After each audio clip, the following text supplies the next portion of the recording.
Welcome to the show. My name is Charlton with Big C. This is Charlton and Big C Sports coming to you worldwide on the iHeartRadio network, the #1 network in the United States of America. And Big C Sports has been voted the #1 sports show in the universe, according to Big C and them good old boys down south.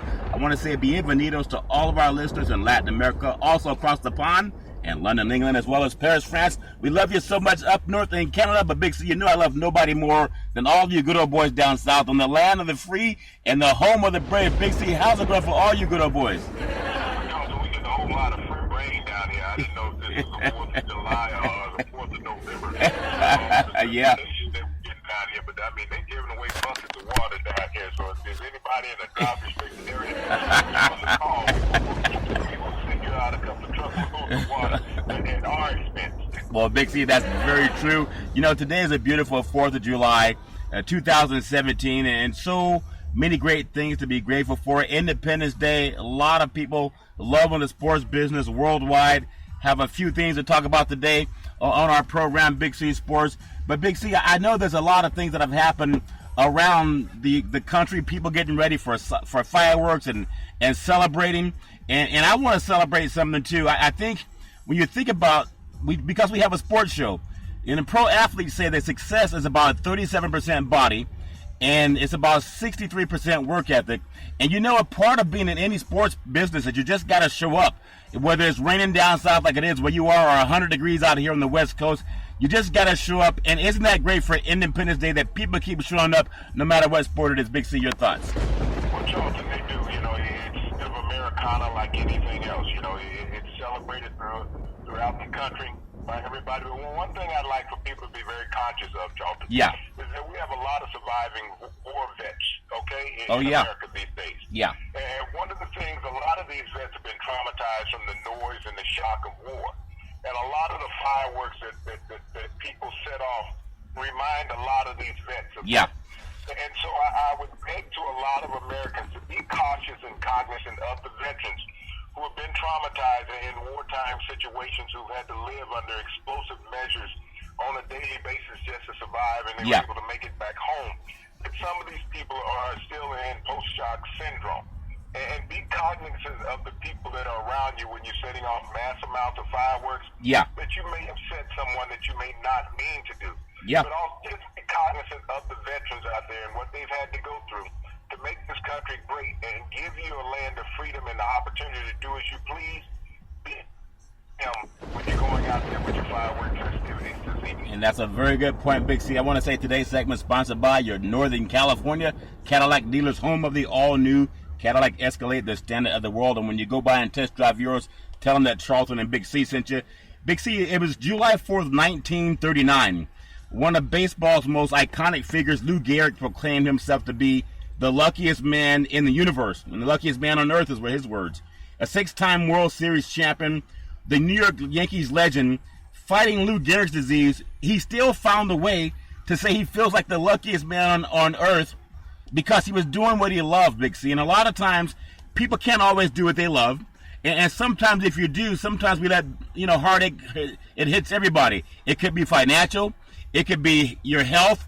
It could be your relationships. It could be whatever it is. But Lou Gehrig, to stand up and make that statement on July 4th, 1939, when he was dealing with an illness, that shows you the spirit of a champion. And that truly is an independent mind, Big C. I want to get your thoughts on that. Well, Lou Gehrig was the first American public figure to bring public attention to ALS, which is now known as Lou Gehrig disease, Charlton, a debilitating physical condition that has stricken many hundreds of Americans, Charlton. And, sometimes in society we forget about who we are and what we do and what our neighbors are into, Charlton. But, for so many years, and even in present day, Charlton, it's often called upon sports figures to bring awareness to certain illnesses or incidences going on in America, where our elected public officials negate their obligation as far as making it a public forum, Charlton. And that you have to put an athlete out in the forefront in these situations, like with Lou Gehrig disease, ALS. You had Ali with Parkinson's, okay? And you've had so many others, and now with CTE coming along and being so prevalent with professional football players, Charlton. It's the government's responsibility, Charlton, to make these things aware to their constituents in the public. Yeah. The burden shouldn't be put on these athletes and then put on their families, Charlton, to carry the torch for what we have elected officials for. You know, you're proud of Americans like Lou Gehrig, Muhammad Ali, who have brought these illnesses to the forefront, that have made it poignant that the rest of America understands what it is. Oh, yeah. But as Americans, we have to band together in these situations. Just can't say, well, it doesn't affect my family, because it does. Everybody is no more than 1/16th removed from the next person in America. Yeah. So at some point, it does affect your family, Charlton. Yeah, and that's whether it's in sports or whether it's in plain everyday life. And Big C, that's a very good point. And just like I quoted that stat, it's a study that was done, and of course studies can be bent to say what they want to say, depending on who you ask. But it brings up, we always talk about how sports will bring our society together. If you have a sports background, you're oftentimes more tougher than someone who hasn't gone through it. That not being egotistical, but it's just a fact because you put it in a lot of pressure situations. Pro athletes, again, the success study shows 37% is body. And Lou Gehrig talked about that because he had Lou Gehrig's disease. And 63% is work ethic. So he didn't let his challenge stop him from making that speech. He didn't let his challenge stop him from playing a game that he loved. So for everybody dealing with something, it could be financial, it could be your health, it could be your relationships, it could be whatever it is. A lot of what you deal with and how you succeed is based on your mentality, how you look at the ending, not the situation you're in. Just keep in mind, this man fought for his life, and he still made that speech. I'm very, very proud of him. And Big C, just a little bit more, because the world of baseball, we're coming up on the world, not the World Series, but the All-Star game. And that's next week, July the 11th. A lot of great things happening in the world of baseball. And I keep thinking about Lou Gehrig when he made that speech, because a lot of guys that are being chosen for the All-Star game, they don't have that same illness. They have a lot more money. They have a lot more notoriety. They have a lot more fame. But Lou Gehrig has something in the mind that a lot of us can learn from. You talked about the veterans, being mindful of them. A lot of it is how we look at things. I want to look at one of the young upcoming stars today. His name is Aaron Judge. Had his 28th home run today. Big C, 456 feet versus Toronto Blue Jays. Talk about that power of that young man for the New York Yankees, Big C. Boy, that's grown man power, Joe. That's grown man power. Yeah. You're tearing the cover off the baseball. It takes you back to the steroid era. Wait a minute. We didn't say that, no, Big C. I know some people think the baseball juice. Well, excuse me. Steroid era, okay? Yeah, okay. It hasn't been proven yet. Right. Baseball is still in denial. 456 feet, Big C, all natural. All natural, Big C, 456 feet. Okay. You know, when we look at baseball, there's always been bright stars in baseball. Yeah. Always been known as America's pastime, even though football is eclipsed these days, Charles. Yeah. And even basketball maybe have succeeded beyond the realm of baseball excitement. Yeah. Because you get instant gratification in those two sports. You know, but baseball, there's always some young gun stud that comes along, Charles, every couple years. It just lights up the diamond. Yeah. It brings that excitement back to the game. Right now, you think about basketball free agency. That has taken over from what baseball is supposed to be, the boys of summer. Yeah. That everybody right now, all these news media outlets, are so infatuated with the free agency in basketball, Charlton. Yeah. And not talking about Aaron Judge. I mean, he's one of the brightest young bats that has come along in baseball in a long time. Bryce Harper and Mike Trout. Yeah. You get a void of 4 or 5 years all the time before someone comes along. And he's not being celebrated in the national media the way that he should, nor is baseball, Charlton. Yeah. Because these guys are so enamored with the faces that they see that run up and down the court. Yeah. And when you look at baseball, where baseball came from, Charlton, baseball is the precedent for where basketball is right now. Oh, yeah. With all of this free agency that's going on in basketball, that started with baseball. Kurt Floyd, the St. Louis Cardinals, Charlton, started the free agency movement, which has revolutionized all of professional sports. Without him, we still may not have free agency and the freedom of players to choose where they go. Yeah. So baseball is very imperative to where the rest of the sports world is today, Charlton. Yeah. Because it was the trailblazer and the blueprint for all professional sports. I'll tell you what, Big C, that's a very good point you bring up. And just thinking about what you just said, baseball is they're right now in the meat of the game. You know, right now in the halfway through the point, looking at the All-Star game coming up, and you look at the American League batting. You know, we talked about the great hitters back in the day, Big C, when you talked about a Barry Bonds or Mark McGwire or a Jose Canseco, even going back to Reggie Jackson. Them good old boys, Hank Aaron, that Babe Ruth, if we go back that far, Big C, right now batting in the American League, there's Ben Gamble here for Seattle. He's batting .330. Now, those are good numbers, but not great numbers, Big C, but he's number one in the AL. And you also have Aaron Judge. We just talked about him batting .329, Big C. There's Jose Altuve of Houston batting .326. Now, the National League batting number one, the highest bat average, Daniel Murphy for Washington. I think he has another player that has a lot more status on his team, but not in the top three. Buster Posey out of San Francisco, the Giants, a catcher batting number two in the National League, batting .333. That's a great performance by Buster Posey because he's always down on his knees trying to catch, fastballs and curveballs, and then he's able to still get up and bat .333, Big C.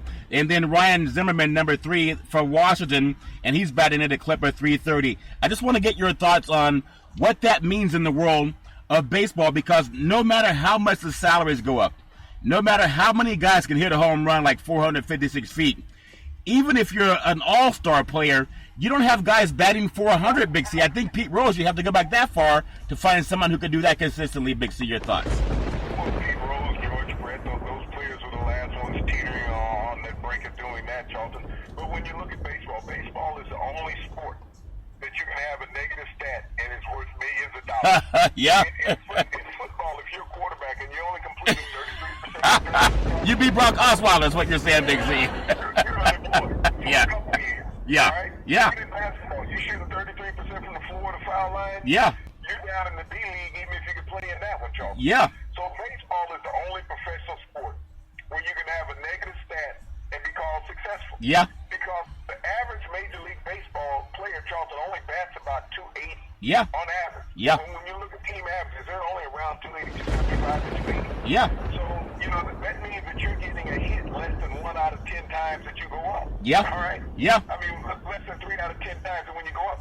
So that's not a great success ratio. But, as we've always looked at baseball and looked at guys who hit 300, those are premier players in the league. Hall of Famers. And so Hall of Famers, all-stars every year. You think about a guy batting .270 on the all-star team. Yeah. And you'll look at that and find 1 or 2 of them on the roster, Charlton. Yeah. Even in baseball, as a pitcher, you get 45 starts on the year.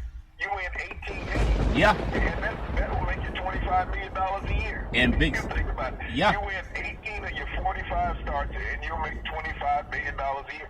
Nowhere in America will there ever be an unsuccess ratio like there is in baseball and have it called success. And Big C, that's a very good point. And you brought up the guys that win 20 games, and we're talking about Cy Young. We're at the halfway mark at Major League Baseball, and I want to say in the AL, you have Jason Vargas for Kansas City. He has 12 wins on the season. And Chris Sale out of Boston has 11 wins on the season. He's number 2 in the AL. Number 3 is Irvin Santra out of Minnesota. He has 10 wins. We go across to the National League. My favorite pitcher, and it has been because I'm out here on the West Coast, and you hear about him a lot, Clayton Kershaw for the LA Dodgers. He has 12 wins on the season, arguably the best pitcher in baseball over the last several seasons. You have Max Scherzer out of Washington at 10 wins, and then Zach Greinke out of Arizona at 10 wins. And, of course, Greinke came over from the Dodgers to Arizona in a trade, just a couple of seasons ago. And, again, it all goes back to what happened on the 4th of July, 1939, when we had one of baseball's most iconic figures in Lou Gehrig proclaiming himself to be the luckiest man on earth, as we say, one of the luckiest men in the universe, 6-time World Series champion with the New York Yankees. And I can guarantee you, Big C, that none of these players that we talked about have 6 championships, but the great Lou Gehrig did with an illness. And again, it goes back to that stat we talked about, 63% of success for pro athlete is work ethic. It's not that you're 6'5" and 290 pounds or 6'10" and 280 if you're a basketball player. It's about the ethic and the way you think. Big C, just touch on Lou Gehrig, how much he had accomplished, 6 championships compared to some of the top guys in their batting and pitching that we just talked about now, and he did it with an illness, Big C. Well, he did it with an illness, but he did it with a perfection of his craft, Charles. Yeah. But that's what he talks about, a dedication to his craft. When you look at players now are all about marketing of themselves. And it's not about players always working. I mean, yes, players are professionals. Yeah. They do their due diligence to stay good at their craft. But back in those eras of baseball, Charlton, that was their lifeblood. Oh, yeah. That was it. It wasn't no ESPN. It wasn't about being on the highlight reel at 7. It wasn't any of that stuff, Charlton. Yeah. It was print media. You didn't have newsreel all the time of players. When you did, it was 2 to 3 days old. Yeah, like a letter in the mail it was, Big C, back in the day. Yeah. When you look at players had to help each other out in those days, Charles, to become better. Yeah. Now, it's about my game and making me better. Yeah. Players were paid on performance today based on the performance of yesteryear, Dalton. Because everybody will say the era's always changing. Baseball is always the same. It's always been the same dimensions, regardless of height or the weight of a player. Yeah. He's played in the same dimensional confines throughout their career. But when you look at Lou Gehrig, who was a craftsman at what he did at first base, this was the key to his success. And many players of that era, you think about, when you talk about the Yankees and he being a member of 6 World Series championship teams, okay? Yeah. People only can today equate 6 championships with Michael Jordan in the Bulls. That's it. And Jordan. Michael Jordan is not the highest when it comes to championships. He's way down the ledger. There's many Yankees with more championships than him, and many more Boston Celtics also. Yeah. So, but the modern day player, Charlton, and fan only understands what they see on SportsCenter. Yeah. Because that's what they grew up in. They didn't grow up in hardship times where your job, if you lost your job, you didn't have a chance to get one. That's a very good point. There wasn't a plethora of teams in those days like there are now, Charlton. The league was only about half the size of what it is. Yeah.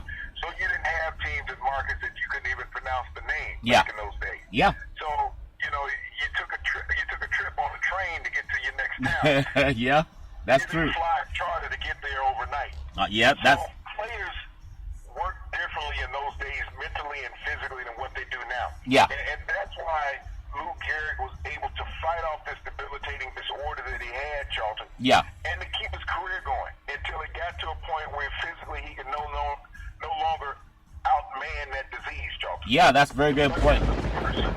As a person, he didn't give up. Yeah. And that's what we have so much today in society, is that people just give up. When times get hard, people just give up. Just, well, if you're not going to give it to me, I quit. Exactly. It's almost like the kid when you were growing up. Yeah.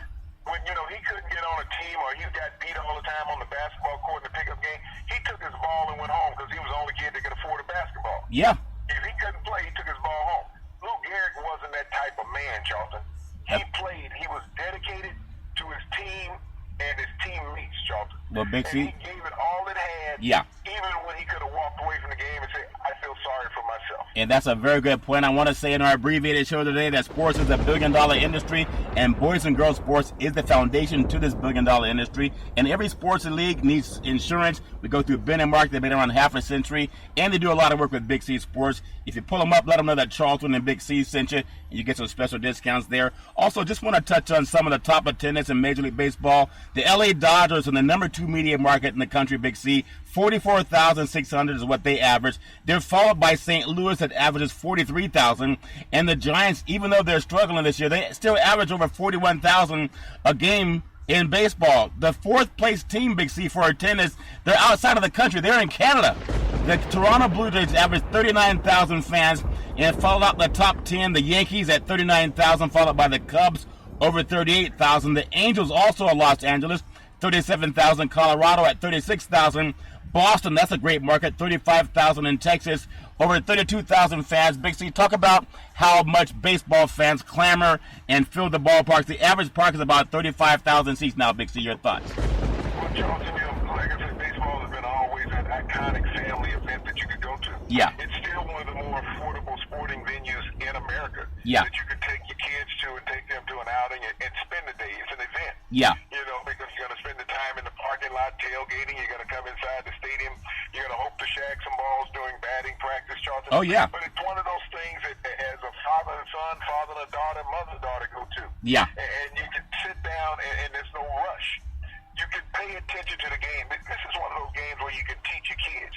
You can teach them the nuances, but in a basketball game, when it's so fast-paced, up and down, I can't teach it. It's hard to pay attention unless you know all the nuances of basketball. Yeah. And even in football, Charlton, with all the delays and replays and everything that goes on, it's hard for people to understand what goes on in the trenches. Yeah. But with baseball being so separated out on the diamond, families can see, parents can teach. Yeah. It's a game that you can learn easily, and it can last a lifetime for experience. Well, Big C, that's a very good point. I do want to bring up a few things here in the next 5 minutes of our show today, Big C, how sports is all over the universe, and some of the top leagues attendance-wise. In the NFL, they're the number one fan draw in the universe. 68,000 fans attend their games on average. And then Germany, some of their sports leagues, they have 43,000. In the UK, 36,000. Australia, the land down under, 32,000. A lot of those good old boys attend soccer events, Big C. Also, India. You have Japan. You have Canada with the CFL. You have Italy. And the Major League Soccer in North America. Also, the NHL. Big C Sports covers all of them, but we also have a lot of people tuning in from those countries that follow Big C Sports. Big C, just talk about on this Independence Day the global impact of sports and why so many people get together. I mean, when you get into the 20s and 30s and there's 60,000 people watching, that's not even considered college football. On average, the number one crowd in college football is the University of Michigan. Even though it's free for the athletes, they don't get paid. 112,000 average fans. Ohio State, 105,000. Alabama averages 101,000. In the top 20, you have Michigan State at 73,000. Southern Cal about 90,000. Most of your fans that follow any sport, it's college, Big C. You know, where they don't play the guys, Big C. Talk about why so many people universally love sports, Big C. Your thoughts? Well, you know, sports is a cultural event, Charlton, is what sports has become in America. It's where you can go and you can find people of commonality, regardless of culture. Yeah. You find people of commonality when you go to a sporting event. Everyone is either there to root for that team or root against that team. Yeah. But it's always friendly bantering, Charlton, is going back and forth. Well, when you can go spend several hours and you can get rid of life's woes, and that's what sports does. Oh, yeah. You know, I think about going to college football games and some of the greatest cocktail parties. Yeah, I'm sure. Lots of water, right, Big C? Lots of water tossed around. Yeah, I had something to wash down those buffets, Charlton, in the parking lot. Yeah. And I'm not talking about they don't start on game day, Charlton. They start on Thursday. Yeah. You know, they start setting up on Thursday, and they bring in the RVs and the families and all the entertainment. We're talking about a weekend-long event at these college games. And so when you think about that, what occurs that you can get away and you can go back to people. When you think about season ticket holders, these are like family members that you go see every game day. Oh, yeah. And it doesn't make any difference whether it's on the professional or the college level, Charles. Yes. You look forward to these events. Well, yeah. Just like the 4th of July. As Americans, we look forward to it. We look forward to Thanksgiving because we know we're going to be gluttons. We look forward to Christmas because we're all giving. Yeah. Okay? Yeah. But sports is Thanksgiving and Christmas and the 4th of July wrapped into every event. Yeah. When you think about it, no place else in America where you go and get that type of electricity, that type of food, and that type of something to wash it down with. Anywhere under those holidays, it's all wrapped into that one weekend event, y'all. Well, basically, they're about to push everybody out so they can get set up for the 4th of July weekend here in Northern California. In the final 2 minutes, Big C, what are you looking forward to in the world of sports? Well, Charlton, you know, what I'm really enamored by in the world of sports right now is this free agency in basketball that's going on. Yeah. Everybody's in a hoopla over free agency in basketball. And I'll tell you something, Charlton. There has not been a free agent in the last decade that has gone and changed the climate of a team. Even Kevin Durant, even though Golden State won the championship this year with him coming over. Yeah. And he's the only one in the last decade that he's went to a team and they initially won the championship in his first year there. He's the only superstar to have done that in the NBA in the last decade. Yeah. So when you go back, Charlton, and you look at all this hoopla over all these NBA players moving teams and they're talking about forming super teams, let the fan understand. You're not going to win a championship. No. That's already etched in stone. Yeah. It hasn't been done other than with Kevin Durant. And the last time I looked, they still have the band together in Oakland, so they're not going anywhere anytime soon. And people are crying right now because he signed, I believe, a 2-year contract for somewhere in the neighborhood of $56 million. Yeah. Yeah. And media is crying about how dare he? You know, how can he take less so that they can sign more, you know, great players on their team? Yeah. Think about this in comparison, Charlton. Who in the hell in the NFL is crying in the media about Tom Brady taking less money every year? Nobody. New England Patriots have a good team. Nobody. African-American player starts taking less to make the team around him better or keep it strong. Yeah. And the media start clamoring about it. Yeah. They start crying. Yeah. It's okay for Tom Brady, Mr. Captain America, Mr. All-American Boy, Mr. Deflate Football. Yeah. Okay? It's okay for him to take less, for New England to sign some players to keep him winning. Yeah. Kevin Durant takes less. He takes $56 million over 2 years from Golden State. Yeah. Does anybody understand that Kevin Durant makes between $40 and $50 million a year outside the arena? It's a lot of money. In his endorsements. A lot of money. So the money that he makes in the arena of playing basketball, you know, it's dwarfed by the money he makes outside the game, Charlton. Yeah. So they need to understand Kevin Durant hasn't called anybody about being on unemployment line. Nope. Asking for assistance, not looking for food stamps. Nope. You know, he's doing okay. Got a house in L.A., got a house in the Bay, most likely got one in OKC also, Charlton. Yeah. Kevin Durant is fine. I would like for the media to grow up and stop bashing the African-American athlete for making cognizant, professional decisions, okay? Yeah. I would love for that. When an African-American athlete can make a cognizant, professional, financial decision, I don't understand why the media wants to bash them. And yet, Charlton, the media does not come out and say what they make. ESPN doesn't tell how many people that they overpay. Exactly, right? exactly. But they want to talk about the salary of an African-American athlete. Yeah. Saying that he's overpaid or whatever.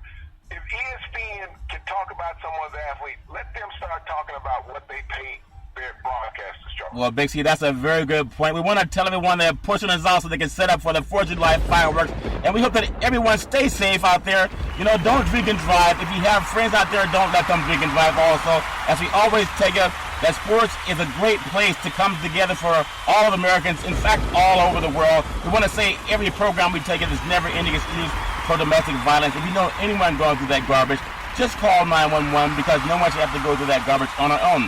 And as we always tell you on every Big City Sports program, we thank you, we appreciate you, and we hope that you have a super fantastic 4th of July.